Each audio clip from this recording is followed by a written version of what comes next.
Welcome to Luca and Miguel. Enjoy the video. You begin by checking prerequisites.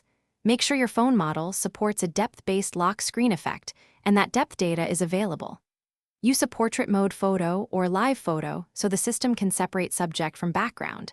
This is why photos taken in straight single-frame mode often fail. Once done, open Settings and navigate to Wallpaper or Lock Screen Customization. Choose the photo and allow the OS to read depth metadata. This starts the process of creating the layered, parallax-like depth effect. Now you refine the effect. Select the chosen portrait image, then pick the depth or portrait wallpaper option so the system uses the depth map. Use the crop tool and perspective controls to position the subject where you want it. Adjust the depth or blur slider to increase foreground separation.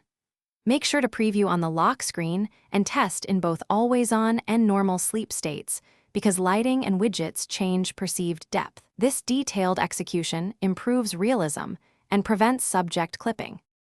Finish by applying the wallpaper and locking the device to inspect the depth motion and foreground clarity.